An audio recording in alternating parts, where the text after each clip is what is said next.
Olá, seja toda a gente bem-vinda ao É Apenas Fumaça, um programa Fumaça onde se fala sobre a sociedade com quem quer falar sobre ela. Eu sou a Maria Almeida e hoje temos como convidada a Sofia Neves, doutorada em Psicologia Social, professora e investigadora na Universidade da Maia e membro integrado do Centro Interdisciplinar de Estudos de Género da Universidade de Lisboa.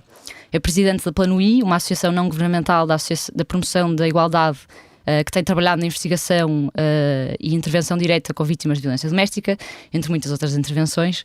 Ao longo dos últimos anos tem também trabalhado diretamente com a Comissão para a Igualdade de Género e a Secretaria de Estado para a Igualdade.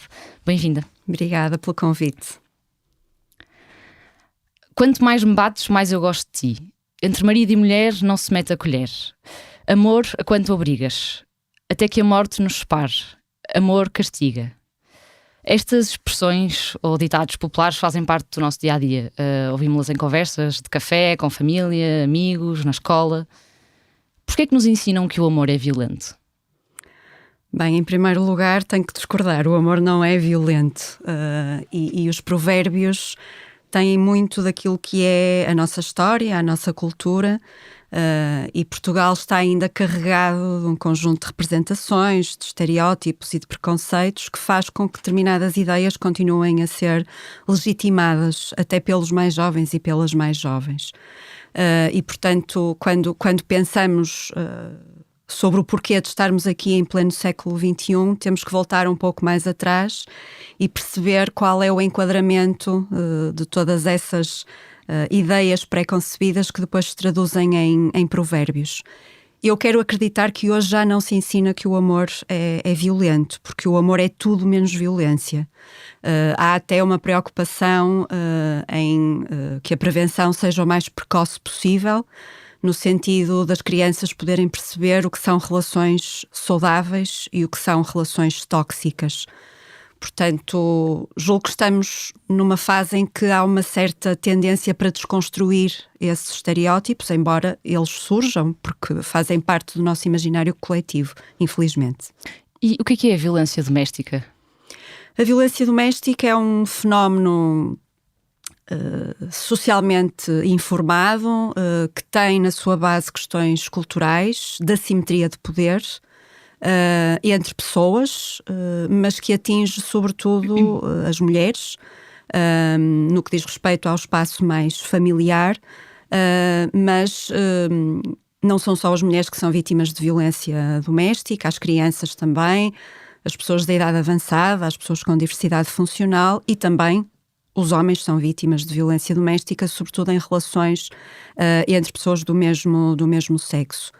Para além disso, pontuar aqui, que julgo que é muito importante, trata-se de um crime público, que o é desde 2000 em Portugal, e isso significa que qualquer pessoa que tenha conhecimento da sua existência deve denunciar, tendo ainda assim todos os cuidados para que as vítimas fiquem salvaguardadas, uma vez que a denúncia é um momento de elevado risco para o homicídio, inclusivamente. Hoje, a violência doméstica é um fenómeno que a grande maioria das pessoas conhece, sabe o que é, embora nem sempre existam as ferramentas necessárias para pedir ajuda, para tentar sair destas relações abusivas e, portanto, a informação continua a ser necessária e, sobretudo, a informação de proximidade. Nos casos de violência doméstica mais mediáticos, é comum a agressão física. Numa pesquisa rápida pelas páginas dos jornais portugueses encontramos várias notícias. Homem de 50 anos detido em Gaia por agredir a mãe, Observador, janeiro de 2021. Agrediu a ex-namorada com tesouras e foi detido em Santa Maria da Feira, Jornal de Notícias, setembro de 2021. Homem bate na mulher nos 4 filhos e em 4 polícias em Queluz, Correio da Manhã, setembro de 2021. Homem espancou a namorada em Braga, Jornal de Notícias, setembro de 2021. A violência doméstica só acontece quando há agressão física? Não. A violência doméstica é um fenómeno multifacetado e aquilo que nós sabemos é que, de entre todas as formas de violência, a psicológica é mais prevalente. E é mais prevalente porque ela tende a estar presente em todas as outras. A violência física é aquela que é mais fácil de provar, na medida em que deixa marcas que muitas vezes são visíveis. E, portanto, as vítimas, quando apresentam queixa, não tendo nenhuma evidência da violência psicológica, acabam muitas vezes nem sequer por a referir. e referem sim a violência física. Não significa que ela seja a única, nem sequer que seja a mais grave. E é muito importante que esta mensagem passe, que a violência pode ser física, sim, mas também pode ser psicológica, pode ser social, pode ser económica e pode ser sexual. Nós sabemos que a violência sexual é menos reportada do que as outras formas de violência, até porque as vítimas muitas vezes não se reconhecem enquanto tal. Por exemplo, no contexto do casamento, entendem também por um discurso cultural vigente que faz parte do contrato as relações sexuais, independentemente da sua vontade. Por outro lado, também sabemos que o próprio sistema não está tão preparado para responder a estas vítimas de violência sexual, porque falta ainda alguma formação especializada por parte dos e das profissionais. Mas este alerta é importante e a violência tende a ser múltipla, portanto ela não é só física, não é só psicológica, não é só social, ela vai tendo diferentes contornos e todos eles devem ser objeto de atenção por parte das vítimas e das pessoas com as quais elas interagem. E para além daquelas notícias que eu li há pouco, é comum também lermos expressões nos meios de comunicação como ciúmes é um motivo apontado para o homicídio, não aceitou a separação, pode ter sido motivado por razões passionais e a vizinhança sabia e não fez queixa. Que consequências é que tem este tipo de discurso mediático? A tese da passionalidade é uma tese que surge frequentemente associada à violência doméstica e que aquilo que faz é, entre outras coisas, desresponsabilizar as pessoas agressoras e, em certo sentido, até romantizar a violência. Como se a violência pudesse ser um ato de amor ou uma reação de alguém que está descontrolado e que naquele momento não sabe como lidar com a frustração. Isso não pode ser usado como argumento para justificar qualquer forma de violência. A violência nada tem que ver com amor, nada tem que ver com paixão, tem que ver muitas vezes com sentimento de posse, com sentido de propriedade face à outra pessoa, e que faz com que haja um domínio da pessoa agressora face à vítima. Em termos mediáticos, está mais do que documentado que há um efeito muito perverso neste tipo de discurso, que é da impunidade das pessoas agressoras, ou seja, há inclusivamente evidências que apontam no sentido dos crimes aumentarem quando as notícias vão no sentido desta desresponsabilização da pessoa agressora e da responsabilização da vítima. Portanto, os mídias aqui têm um papel muito importante, que aliás está referenciado até na Convenção de Istambul, no sentido da prevenção e do combate à violência doméstica e de género. E esses títulos, às vezes, que são aquilo que as pessoas leem, muitas vezes não vão ler o corpo da notícia, são pouco fiéis à própria história e acabam por ter uma dimensão sensacionalista que nada abona face ao entendimento que é preciso ter sobre o fenómeno. E depois acaba também por ser desencorajador para as próprias vítimas fazerem queixa. Naturalmente. No relatório anual de segurança interna de 2020, concluiu-se que entre as queixas que receberam, que foram cerca de 27 mil, 75% das vítimas eram mulheres. No que toca a autores do crime, vemos a tendência oposta, 81% eram do sexo masculino. Ou seja, a maioria das vítimas é mulher e a maioria dos agressores é homem. Porquê? Porque esta questão, como eu já disse, tem uma raiz cultural de desigualdade, de assimetria, e Portugal, até pela sua história, que não pode ser ignorada, durante muitos anos relegou as mulheres para a esfera do privado e, portanto, havia inclusivamente respaldo legal para a violência contra as mulheres. Atenuantes, no caso do homicídio, quando era invocada a razão da infidelidade.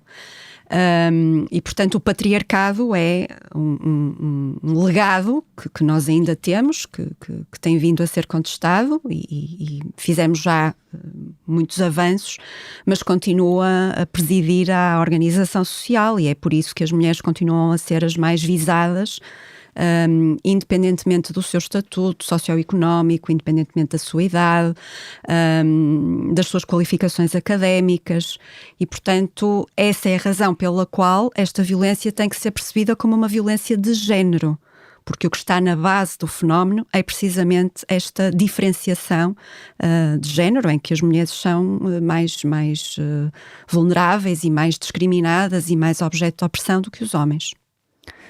Em 2019, a jornalista de investigação Jess Hill publicou um livro chamado See What You Made Me Do, e nele ela fala-nos de uma espécie de escola de abuso, entre aspas, dos agressores, já que os casos de violência doméstica seguem praticamente o mesmo guião. Porquê é que estas táticas de coerção dos agressores são tão semelhantes? Bem, eu diria no abstrato que há um padrão, mas no concreto esse padrão vai depois esmorecendo, porque há especificidades da violência. A violência não é exatamente a mesma se é perpetrada num contexto rural ou num contexto urbano, não é a mesma se é perpetrada contra uma criança ou contra uma pessoa adulta, ou entre um casal de pessoas do mesmo sexo ou de sexo diferente. Há sim um fator que eu diria que é transversal, que é o controle. Isso sim. Mas depois a forma como este controle é exercido vai-se modificando. Há uma autora, Lenore Walker, que nos anos 70 descreve o ciclo da violência, que é composto por 3 fases. Uma em que há uma espécie de uma preparação para o ato violento, depois o ato violento em si e finalmente aquilo que ela chama a fase da lua de mel. Ora, aquilo que nós temos observado é que esta fase da lua de mel em determinados grupos sociais não acontece. E não acontece, por exemplo, porque não há capacidade económica para que a lua de mel possa ser traduzida numa viagem de sonho ou num jantar de luxo.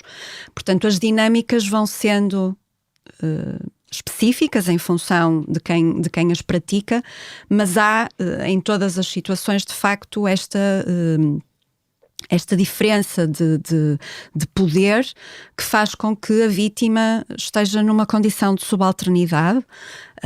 Daí este fenómeno também ser comparado ao terrorismo doméstico, porque a vítima vive com medo, vive enclausurada, armadilhada, e isto também é algo que tende a ser comum, vai ficando sem as suas referências, sem a sua rede de suporte. E isto acontece porque a pessoa agressora quer manipular e quer isolar a vítima de forma a que ela não denuncie e não peça ajuda. Uhum. Com o confinamento, muitas pessoas LGBTI perderam o trabalho e a casa por falta de rendimento e tiveram de regressar às casas das famílias onde moram os seus agressores. Disse Ana Aresta, presidente da ILGA Portugal, numa entrevista ao Expresso em setembro do ano passado. Tu achas que as pessoas LGBTI são mais vulneráveis em situações de violência em contexto de intimidade? Não tenho qualquer dúvida. E com o contexto da pandemia, muito concretamente com os momentos de confinamento, essa vulnerabilidade tornou-se ainda mais evidente.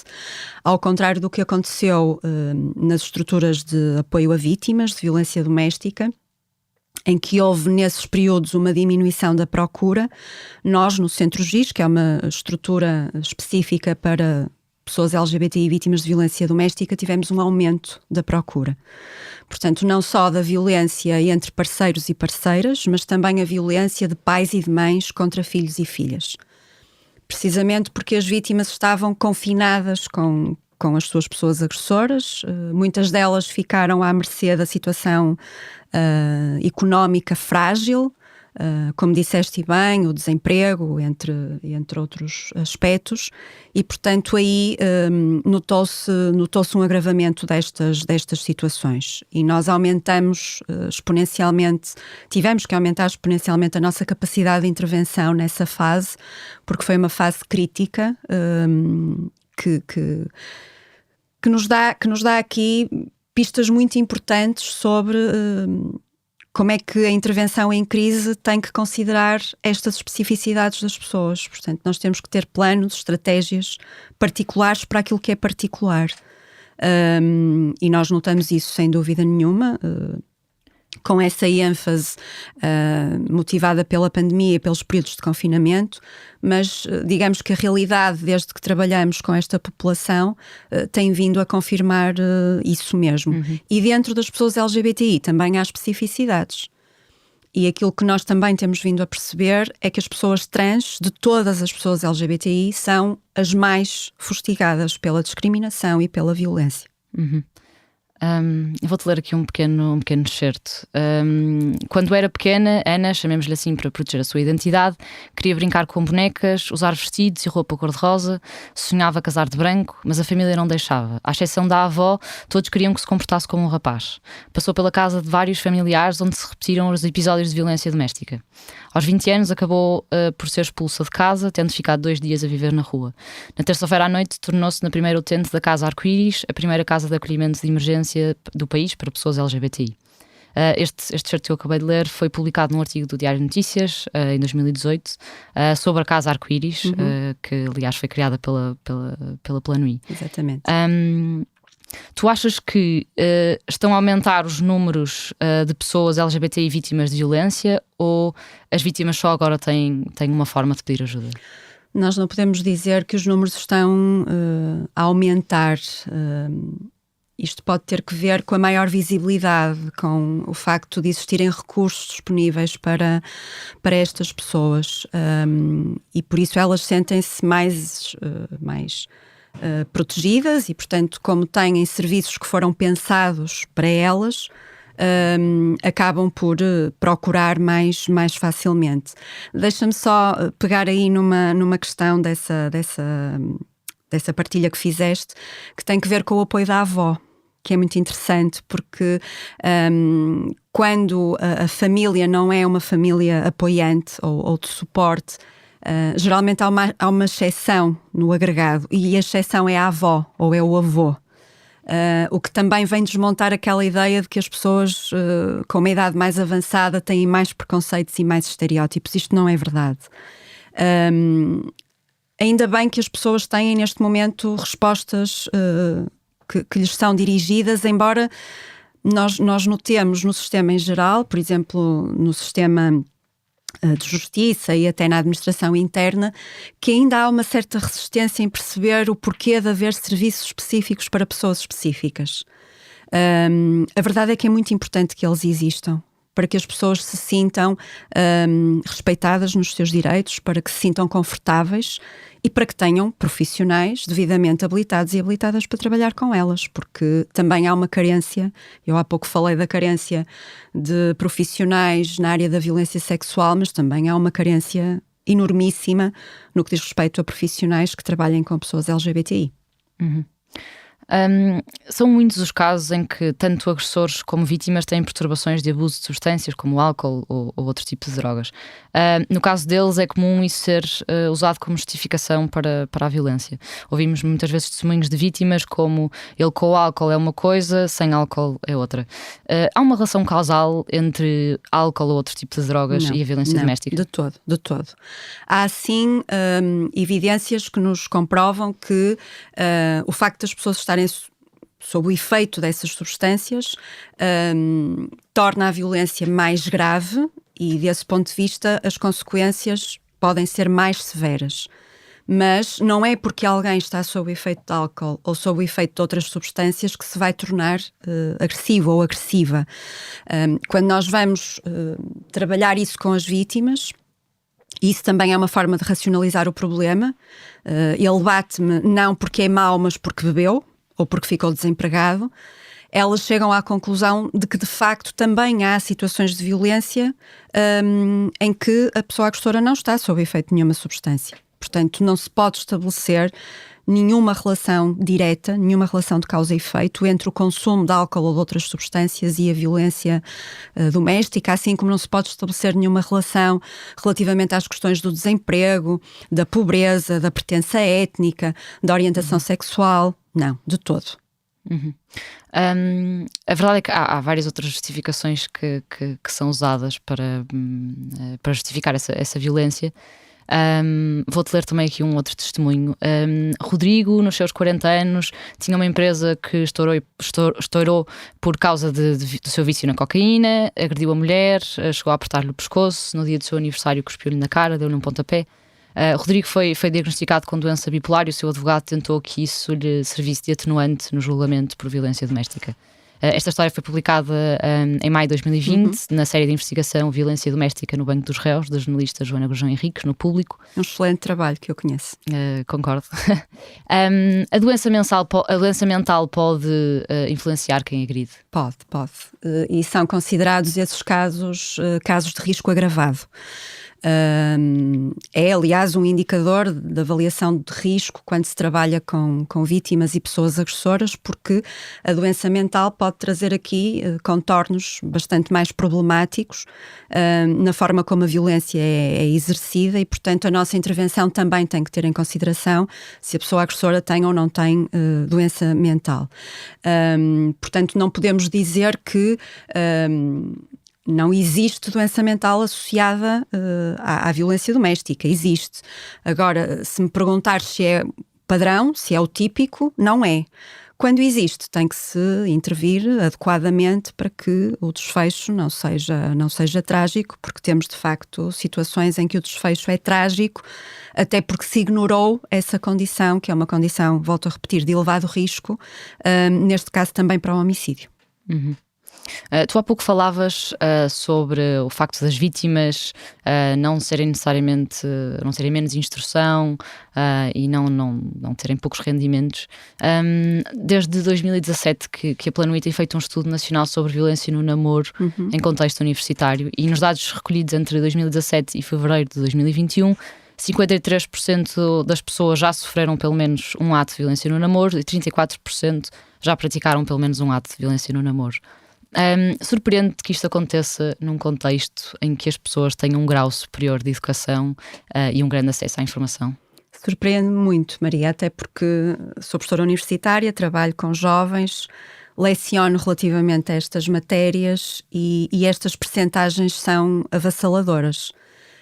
E levam-me a pensar que há qualquer coisa que está a falhar redondamente em matéria de prevenção, mas mais do que isso, em matéria de educação. Porque eu cada vez mais acredito na importância da educação e não em programas pontuais, avulsos de prevenção, cujos efeitos estão inclusivamente por apurar em muitos casos. Eu acho que estes dados, e eu sou coordenadora desse estudo, portanto conheço muito bem, esses dados são o reflexo daquilo que eu dizia há pouco, de estarmos perante um fenómeno que é histórico, cultural, que tem raízes muito profundas. Nós, neste estudo, chegamos a uma conclusão que para mim é a conclusão mais importante, que é: há uma relação significativa entre ter crenças conservadoras sobre as relações sociais de género e praticar-se ou sofrer-se violência. Portanto, são os e as estudantes que mais se revêem nestas questões estereotipadas do que é ser homem, do que é ser mulher, não só que praticam mais, mas também que sofrem mais. O que significa que poderão não estar a pôr em causa a ordem de género que existe e que está aí em diferentes dimensões da nossa vida social. Está na escola, está no trabalho, está nos mídia, enfim.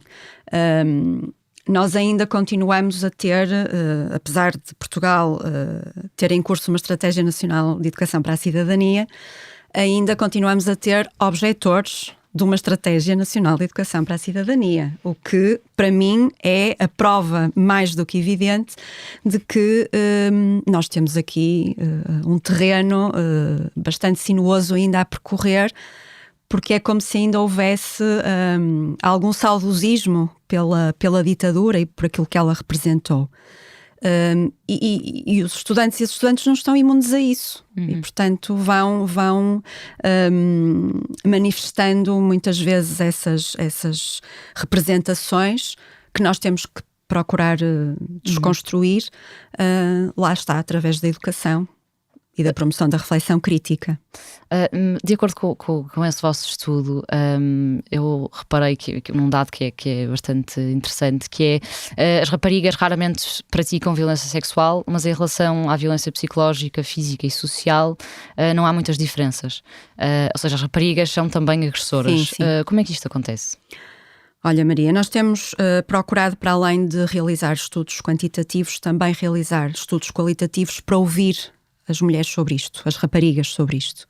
E é curioso porque há uma falsa apropriação do conceito de igualdade e de liberdade que faz com que a violência seja percebida como legítima quando alguém a pratica numa relação de namoro. Ou seja, se o meu namorado me bate, ou me humilha, ou enfim, tem comigo um comportamento que eu considero que é inadequado, eu também tenho o direito de responder na mesma linha.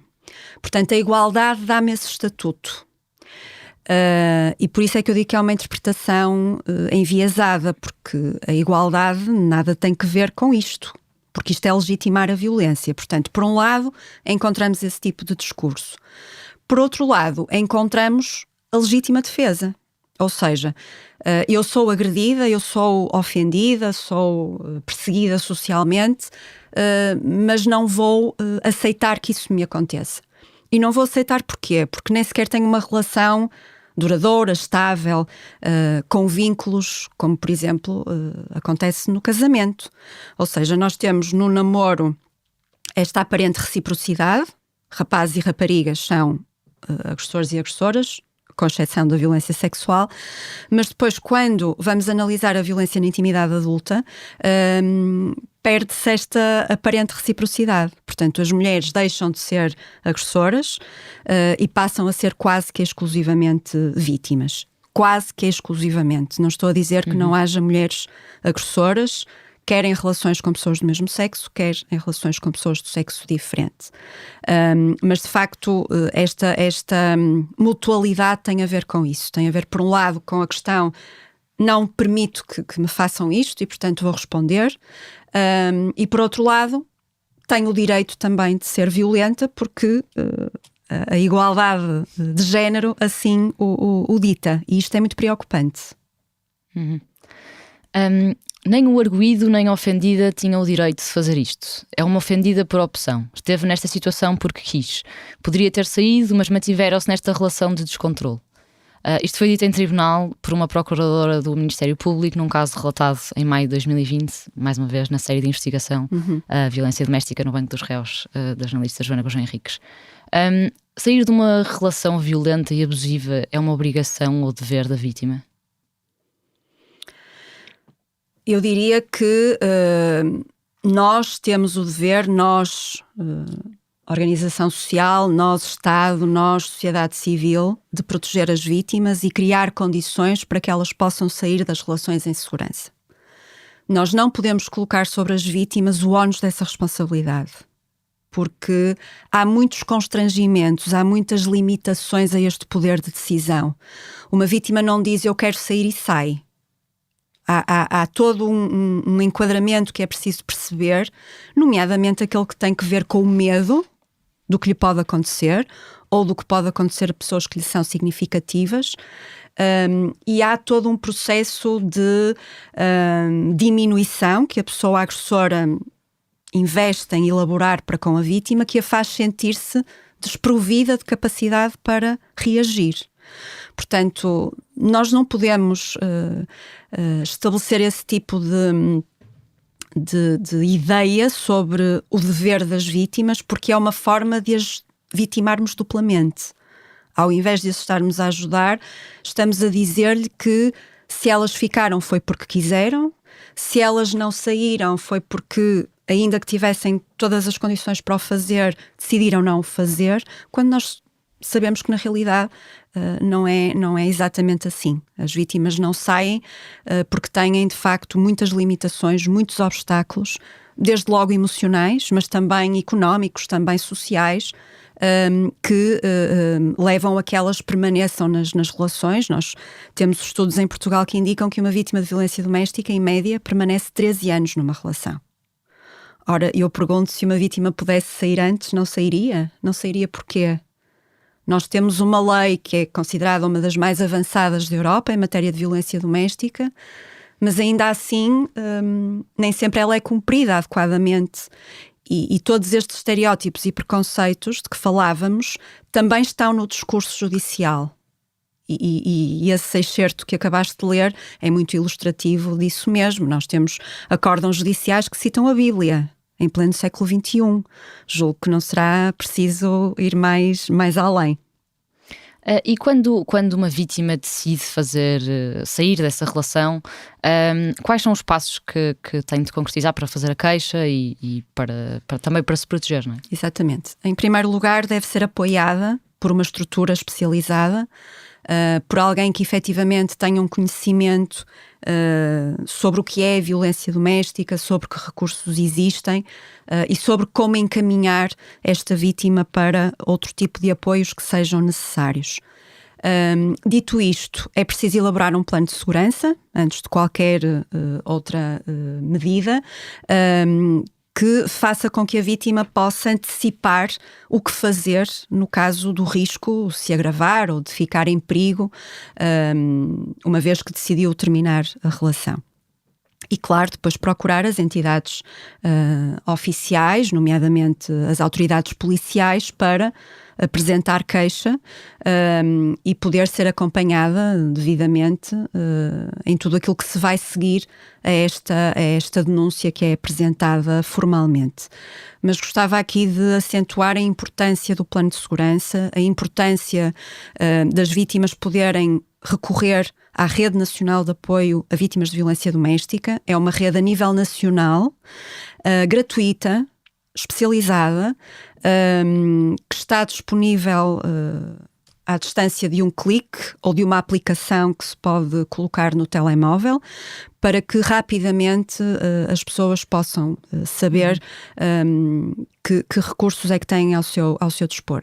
Claro que num caso de emergência, uma vítima deve ligar o 112 e pedir ajuda, não deve esperar nem por um plano de segurança, nem por uma denúncia, deve solicitar este apoio de emergência. Uhum.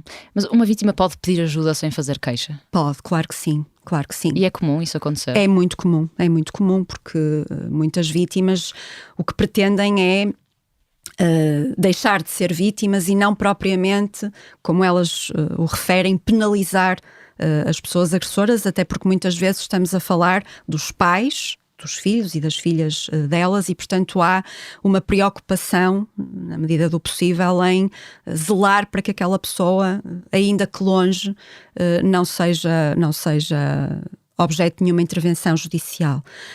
Mas a denúncia é importante. A denúncia é muito importante porque vai naturalmente criar mais condições para que o desfecho do processo seja positivo. Naturalmente que também havendo lesões médicas ou de natureza emocional, as vítimas também se podem dirigir ao contexto hospitalar, no sentido de solicitar aí algum apoio. E no caso de fazerem denúncias, tu achas que as polícias em Portugal estão preparadas para receber este tipo de queixas? Eu diria que sim, Maria. Eu comecei a minha carreira profissional num comando de uma polícia de segurança pública.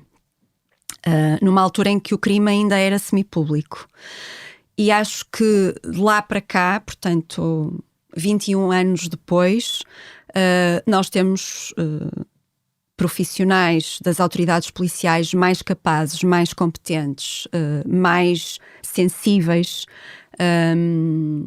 Como em todas as classes profissionais, há quem não exerça bem a sua função. Mas eu acho que se tem investido muito na formação, se tem investido muito na capacitação ao nível das estruturas, na articulação em rede, e portanto sim, quero acreditar, embora vá tendo ecos de intervenções menos bem conseguidas, mas sim, quero acreditar que as polícias estão melhor preparadas. Uhum. Em 2020, de acordo com o relatório anual de segurança interna, houve cerca de 30 mil avaliações de risco, 20% com risco elevado, 52% com risco médio e 27% com risco baixo. Mas só 2.073 pessoas foram detidas. Se as autoridades consideraram que havia risco elevado em 6.012 situações, como é que só 2.073 pessoas foram detidas? É uma excelente pergunta. É uma excelente pergunta. Aliás, Portugal já foi sujeito a uma avaliação pelo Grevio, que está a analisar a implementação da Convenção de Istambul, e uma das questões que vem referenciada e que tem vindo também a ser apontada pela sociedade civil é o recurso excessivo no país às penas suspensas. O que acontece muitas vezes é que não há uma aplicação da lei que seja consentânea com a avaliação desse risco elevado. E temos também alguns ecos no sentido deste tipo de crime começar a ser pouco considerado, ou pelo menos não avaliado como tão importante relativamente a outros crimes, o que deve ser também motivo de grande preocupação. Portanto, quando nós vamos percorrer a cadeia das decisões judiciais, percebemos que há um conjunto muito amplo de queixas apresentadas, mas que depois não há condenações efetivas. E isto poderá ter que ver, mais uma vez, com fatores culturais, mas também com, muitas vezes, a dificuldade da obtenção da prova. E por isso é que é também muito importante que as vítimas tenham consciência de que devem ir documentando de forma a depois ser mais fácil provar que efetivamente foram vítimas de um crime que é tão grave, e é um dos crimes contra as pessoas que é mais cometido em Portugal e com consequências mais severas também. Sim, é a tipologia criminal mais participada. Exatamente. Em Portugal, com cerca de 23 mil participações.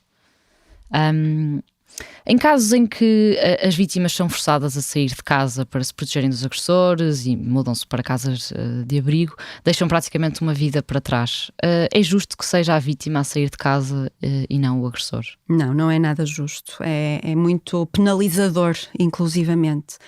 Enquanto não há outra solução, parece uma situação possível, no sentido de acautelar a segurança e a proteção das vítimas. Se me perguntar se eu considero que este é o cenário ideal, não é de todo. O deixar a casa, o deixar muitas vezes o contexto laboral, o ter que levar consigo os filhos e as filhas, e por isso eles e elas terem que deixar a escola, o seu grupo de pares, as suas referências, é extremamente violento. Acho que basta nós pensarmos, nós que não temos um histórico de vitimação, pensarmos o que é que isso significaria se eu de repente tivesse que abandonar a minha casa, mudar-me de cidade, porque geralmente as vítimas não ficam na mesma zona de residência, por questões também de segurança, e ir viver para uma casa de acolhimento de emergência ou para uma casa-abrigo, que por melhor que seja, é um espaço que não é nosso. E onde estamos em contacto com outras pessoas que estão igualmente vulneráveis, igualmente fragilizadas. Muitas vezes sem saber o que é que vai acontecer num futuro próximo. Portanto, isto é altamente estabilizador do ponto de vista emocional e psicológico. Para não esquecer um outro elemento que eu tenho que trazer, porque é um elemento que a mim pessoalmente me preocupa muito. Quando há animais de companhia, as vítimas não poderem levar consigo os seus animais de companhia para as estruturas. E eu posso dizer-te, Maria, que já tivemos muitos casos de vítimas que não saíram de casa para não deixar os seus animais. E eu julgo que quem tem animais de companhia percebe o que é que eu quero dizer com isto. Eu até digo muitas vezes que se eu fosse vítima de violência doméstica e tenho um cão que é um membro da minha família, eu não o deixaria para trás. E, portanto, fico muito sensível a esta questão que é muito limitadora, porque os animais inclusivamente são muitas vezes usados como arma de arremesso pelas pessoas agressoras, e têm vindo a público várias notícias em que os animais são mortos como forma de ameaçar as vítimas. Portanto, não, a casa-abrigo, não a casa de acolhimento de emergência não é a resposta que as vítimas precisam, é a resposta possível dentro daquilo que é, enfim, a condição neste momento em Portugal garante da sua proteção. Tu há pouco falavas sobre o que é que avança no sistema judicial, não é? Que queixas é que avançam. Em 2020 foram condenados em processos de crime nos tribunais judiciais de primeira instância 2.170 pessoas por violência doméstica, de acordo com os dados da Direção-Geral da Política de Justiça. Destas condenações, apenas 11% foram de pena de prisão efetiva. Porquê é que não há mais gente presa? Porque se considera que não estão reunidas as condições para se aplicar a medida de prisão efetiva. Portanto, há, como eu dizia há pouco, um recurso excessivo à pena suspensa, passando a mensagem de que este crime não é um crime suficientemente importante, porque desde que a pessoa não tenha cadastro, desde que tenha uma conduta socialmente adaptada, não é presa e, portanto, a leitura que as pessoas farão mas se não há aplicação de prisão efetiva, então é porque a violência doméstica não é assim um crime tão grave que o justifique. Acho que também aqui é necessário haver alguma alteração ao nível da aplicação, até para que haja aqui um sinal de pedagogia que pode, do meu ponto de vista, ajudar na prevenção. Porque, de facto, da forma como tem vindo a acontecer, a mensagem que se passa é a mensagem contrária àquela que se tem que passar. Este é um crime muito grave. É um crime que tem consequências devastadoras. É um crime que põe em causa a dignidade, a liberdade, a autodeterminação e, portanto, não faz sentido nenhum que não haja uma atuação ajustada à gravidade deste crime. Mas há outros mecanismos que depois são usados, ou seja, em vez de uma prisão efetiva, não é? Há outras soluções que têm sido usadas, como por exemplo o programa para agressores de violência doméstica. O que é que tu achas dessas outras alternativas? Eu acho que ainda não estamos numa situação em que se possa dizer que as pessoas agressoras por violência doméstica em Portugal estão a ser devidamente acompanhadas. Este processo de reabilitação não vai sendo feito, do meu ponto de vista, mais uma vez, da forma como deveria ser. Até porque muitas vezes aquilo que se procura promover, e há também esta ideia plantada no sistema, é a cura de uma doença mental ou de algum problema associado, quando nós já sabemos que o que está na base desta violência é, sobretudo, essa necessidade de controle e essa visão de que se tem poder sobre o outro, não é? Neste caso sobre a outra.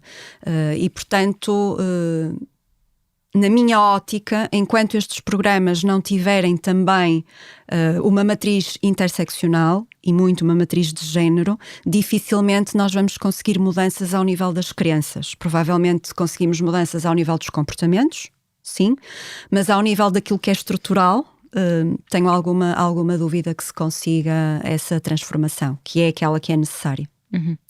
Segundo os dados do relatório anual de segurança interna dos anos anteriores, houve em 2019 cerca de 22 mil participações de violência doméstica. Em 2018, aliás. Em 2019 foram cerca de 24 mil e em 2020 diminuíram, foram cerca de 23 mil. Ou seja, as participações diminuíram o ano passado em 6%. Como era esperado. O que é que aconteceu? A pandemia fez com que houvesse menos queixas? Fez. As pessoas estavam em casa, expostas quase que sistematicamente às pessoas agressoras, portanto a sua acessibilidade aos meios de apoio estava limitada, e isso fez com que durante esses períodos de confinamento, muito em concreto, o número de participações diminuísse. O que se notou foi que, uma vez em desconfinamento, as participações aumentavam. Portanto, claro que as vítimas estiveram em maior risco, não só as vítimas mulheres, mas também as vítimas crianças, é preciso não esquecer delas. Houve um aumento, por exemplo, de pedidos de ajuda por parte de crianças vítimas de violência doméstica através de linhas telefónicas de emergência, o que significa que, de facto, a vulnerabilidade não foi só uma vulnerabilidade fruto da pandemia, mas também deste isolamento forçado que fez com que a rede de suporte ficasse estrangulada, porque de facto não havia muitas vezes sequer acesso das vítimas ao telemóvel, ao computador, pensando no caso em que as vítimas têm telemóvel e computador, porque Portugal não é um país que ainda esteja na sua totalidade apetrechado com tecnologias de informação e de comunicação. Portanto, claro que, se pensarmos aqui relativamente ao estatuto socioeconómico das vítimas, as que têm o estatuto socioeconómico mais desfavorecido ainda foram mais visadas, porque ainda tiveram menos recursos. Portanto, essa talvez seja uma das razões pelas quais o número de participações em 2020 diminuiu, como aliás era a nossa expectativa.